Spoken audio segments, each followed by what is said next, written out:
council, Parks and Recs are more concerned with what the residents want.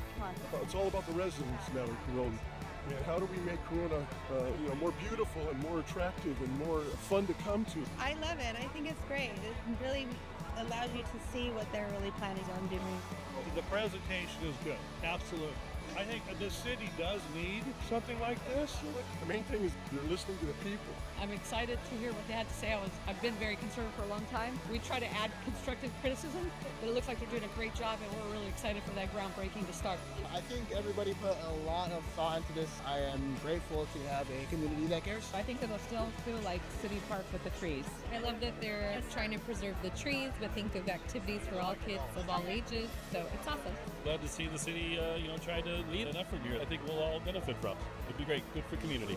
Looking forward to it. I hear it's going to be done by 2027. That gives us time to continue to figure out how we can bring the programming over to the parks. It's going to be a great addition to our city, not only for our businesses, our children, and our families. Good job, Corona, and I'm looking forward to the progress and the implementation of the park. I just want to thank the city and the Parks and Rec for all they're doing. They're doing a great job. Come out, people. You guys show up. That's the only way this changes. Thank you, guys. You can give your opinions. You can also do so online. You can do on our Facebook, our actual website, anywhere you like. You can take a better look at them and ask questions and give us your feedback. Thanks a lot.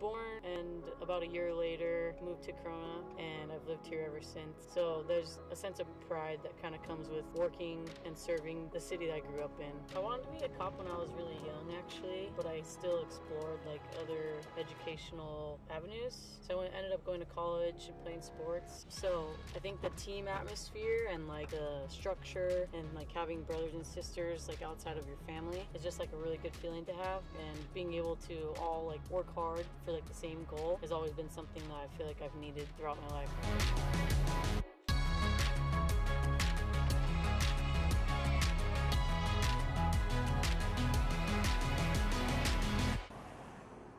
People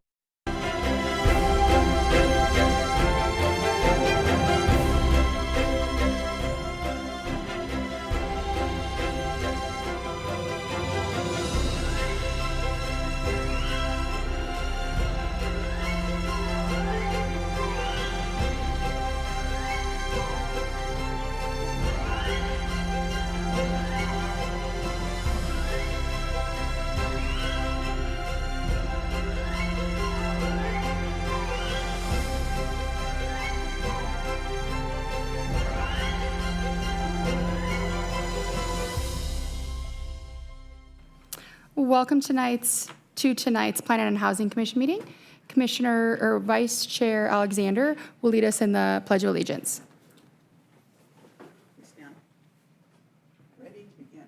I pledge allegiance to the flag of the United States of America and to the republic for which it stands, one nation, under God, indivisible, with liberty and justice for all. I would like to call this meeting to order. Individuals wishing to address the Planning and Housing Commission are requested to complete a speaker card and deliver it to the secretary prior to the item being heard by the commission.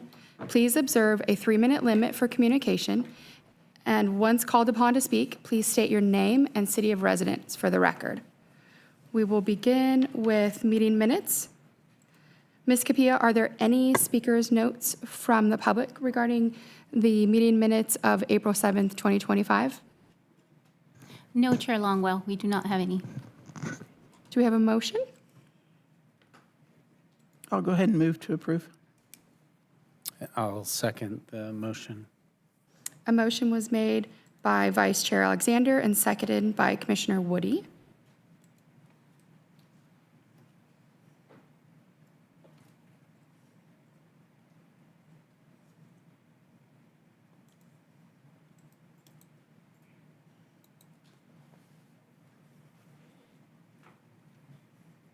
Motion passes.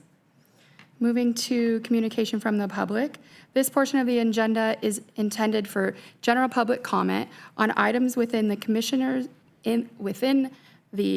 jurisdiction that are not listed elsewhere on the agenda. Please note that state law prohibits the Planning and Housing Commission from discussing or taking action on these items. Please observe a 3-minute limit for comments. Ms. Capilla, are there any speakers cards from the public? No, Chair Longwell. Thank you. We have no items on the consent agenda this evening, so we'll move to public hearings. Begin with TTM 36864R, a resubmitted tentative tract map 36864 to subdivide 2.09 acres into 7 numbered lots for residential development and 3 lettered lots for the construction of streets and a water quality basin located on the south side of Corona Avenue and west of Interstate 15 in the R1 7.2 single-family resident zone. Applicant Fathi Manassara. Eduardo Galdamez, Assistant Planner, will present this item. Thank you, Chair and Commissioners. I'm Eduardo Galdamez, Assistant Planner, and I'm pleased to present resubmitted tentative map TTM 36864R. The project is a request to allow revisions to approved tract map 36864 to include a new street configuration and a new water quality basin on an adjacent parcel. The subject parcel is a vacant 2.09 gross acre lot located within the R-1-7.2 zone with a general plan land use designation of low density residential. The project site is bordered by existing single-family homes to the west, Corona Avenue to the north, and the I-15 freeway to the east. The resubmitted map proposes to subdivide the subject parcel into 7 residential lots and 3 lettered lots. The original map also allowed for 7 residential lots, but included only 1 lettered lot at the time it was approved. The original map was approved by the Planning and Housing Commission on May 22nd, 2023, and by the City Council on June 21st, 2023. After the approval, City staff discovered that APN 122-140-006, as shown on the screen there, had been relinquished to the city by Caltrans back in 1992. Based on this information, staff asked the applicant if the project could incorporate that small parcel as part of their development.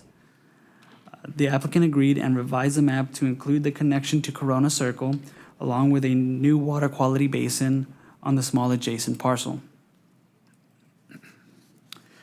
The resubmitted map proposes to create 3 lettered lots. Lot A will serve as a proposed public street, Lot B is for a street dedication along Corona Avenue, and Lot C will be used for the construction of a portion of a new water quality basin. There are no other changes to the number of residential lots, the overall density, pad elevations, or the general layout of the subdivision. Lots 1 through 7 will retain the same arrangement and shape as originally approved in 2023, while 4 of the 7 lots have changed in size, most notably lots 1 and 2. All 7 lots will still meet the minimum lot size requirement of 7,200 square feet and continue to comply with the required lot depth and width of the underlying zone.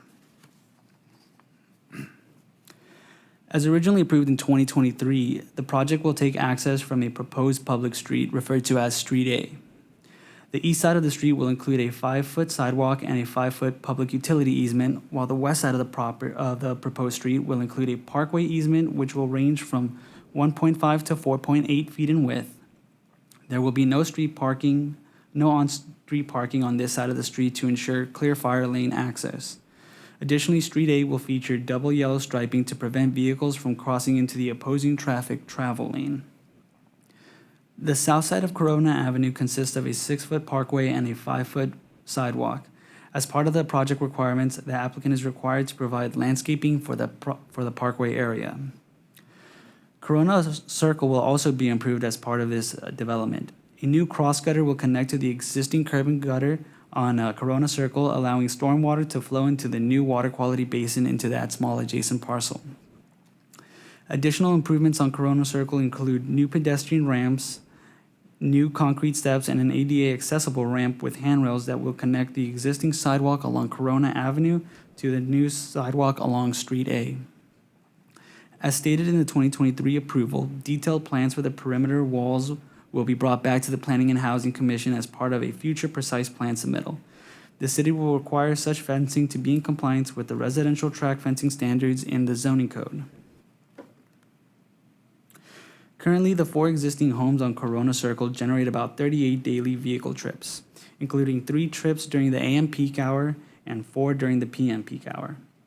The proposed project would generate an additional 66 daily trips with 5 in the AM peak hour and 7 in the PM peak hour.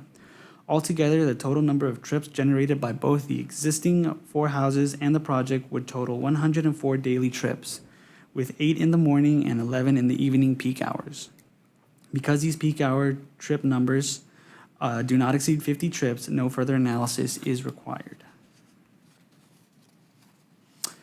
Staff has determined that no additional environmental review is required as the proposal remains consistent with the conditions analyzed in the adopted mitigated negative declaration for the original map. The revisions will improve drainage on Corona Circle and introduce new pedestrian infrastructure.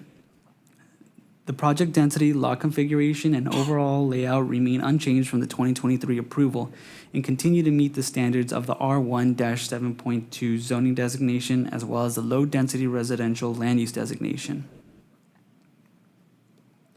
Therefore, the Planning and Development Department recommends approval of TTM 36864R subject to the findings and recommended conditions of approval. That concludes my presentation. Myself and the applicant are available for any questions you may have. Thank you. Perfect. Thank you so much. Do any commissioners have questions for staff? I do. Thank you for your, presentation. Did you say during the improvements, part of the improvements would be to add a double yellow line to prevent crossing, or it's already existing? There will be a double yellow striping line added. There is some that is existing, but it's going to be extended. Let me see, I gotta go back to that figure. Right now it kind of stops at the tip of where Corona Circle would end at, but the double yellow striping would extend all the way up to, I believe, Lot 3. Okay, thank you. And my other question was, in the staff report, it mentioned outreach with the residents, the existing, and one resident, Mr. Zion, was unable. Can you go into detail as far as when you got his email or his correspondence, what outreach to him to answer his questions, what happened? Yeah, he reached out early last week, and staff replied to him via email on Thursday, and we also reached out to him and left him a voicemail addressing his concerns. So is there a conversation, and he was satisfied with the information provided to him? Since reaching out to him, we have received a reply. Okay, thanks.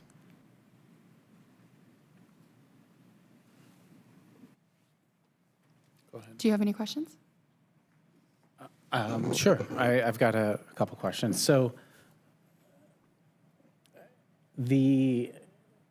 I guess one question is, this city-owned land, is that still owned by the city, or, because I guess if the applicant's going to be potentially using that, how does that work? Yeah, that portion will be annexed into the city's CFD, and it's going to be owned and maintained by the city. Continue to. Okay, and so that wasn't. I guess, how come that wasn't known before the first time this was brought to, the commission and to the council? It seems like that would have been known then, right? I can answer that. The parcel shows that it was Caltrans owned, and so what we did was we were really trying to get confirmation from Caltrans, and it took quite some time to get that confirmation. Okay, I see. And so then, so the main change to the main change to the project is that then the original project, the original tract map would have created basically a new street off of Corona Avenue, you know, the Lot A, I guess. But this is basically extending Corona Circle into that new street. And will that be then at that point, is Corona Circle private? Would it become private where the new Lot A starts, or how does that work with this? So Corona Circle is public, and I believe the proposed Street A will also continue to be public as well.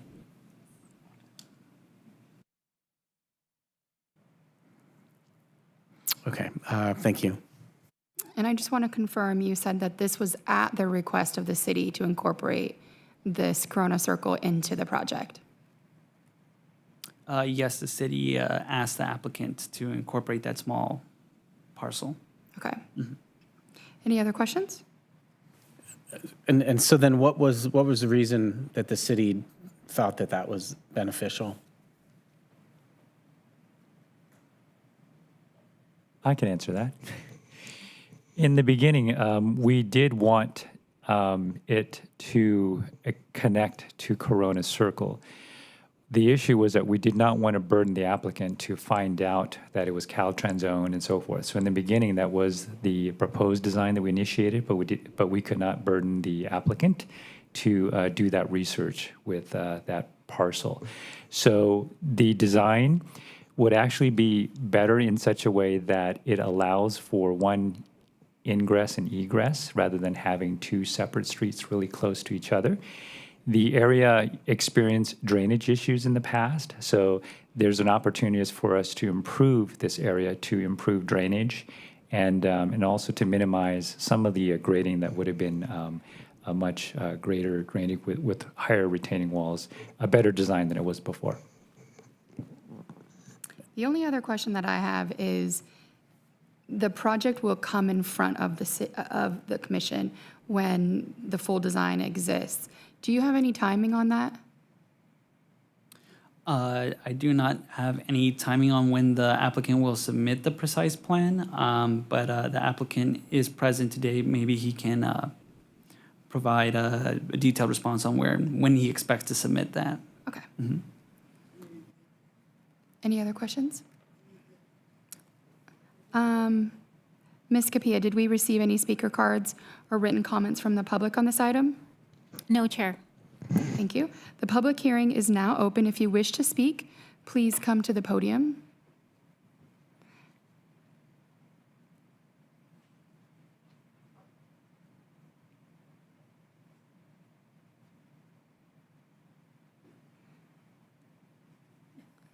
Right here, right in the middle. Oh, right next to her.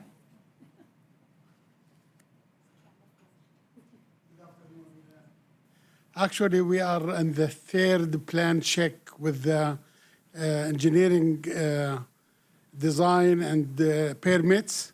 We are in the process when the city approached us to change the entrance to the project, and immediately after the approval, we're going to submit the plans for construction.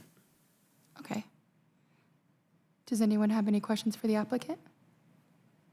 Okay. Thank you so much. Thank you. With that, the public hearing is now closed. Are there any questions or comments from the colleagues? Yeah, I did want to ask one more question for staff here. So, because as you know, the more I'm kind of getting into this, I'm remembering the original project. So, is it correct then the Corona Circle, if I'm remembering, is at a slightly higher elevation than the new street would have been, and there would have been a retaining wall between that, and that's part of, you know, why the city wanted to make these changes, was to, you know, that they thought that would also help with the you know, drainage issues. Was that it? Yes, that's correct. Okay, all right. good. I was just trying to fully refresh myself. Thanks. Thoughts? Thank you. I do like the idea that with this addition, it creates one ingress, one egress versus two so close to the area, and adding the water retention basin makes sense, especially with drainage problems. As far as the residents concerned and the outreach to the resident, from his write-up, from his questions, it seems like the concerns were more with changing the dynamics of the cul-de-sac neighborhood.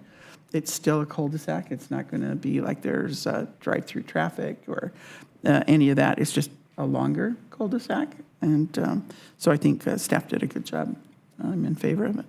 Yeah, I really like that it's better use of that, what would in my mind almost become an abandoned parcel that ended nowhere. And I think it'll slow down traffic that's entering onto Corona Avenue. So I also support it. Thoughts? Yeah, I have no comments. I think it makes sense. Yeah. And do we have a motion for TTM 36864R? Yes, I will motion that the Planning and Housing Commission recommend to the City Council approval of tentative track map 36864R based on the findings contained in the staff report and the conditions of approval. Perfect. Is there a second? I'll second that. Motion was made by Commissioner Woody and seconded by Vice Chair Alexander. We will vote.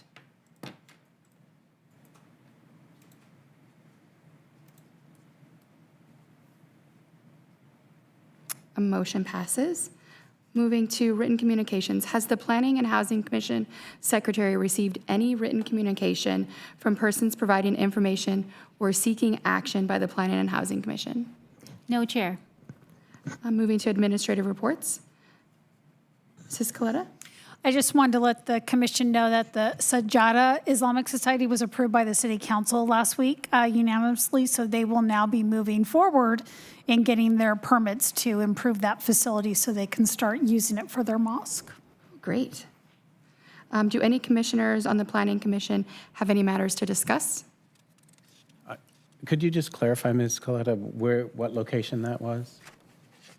That was the facility off of Main Street where they were going to be doing the 4,300 square foot dwelling and turning it into a mosque for prayer services. All right. Thank you. I have no other commission comments. Perfect. Future agenda items, May 28th, we'll be hearing CUPM 2024-00 And with that, the meeting, Planning and Housing Commission is scheduled for Wednesday, May 28th, and this meeting is adjourned.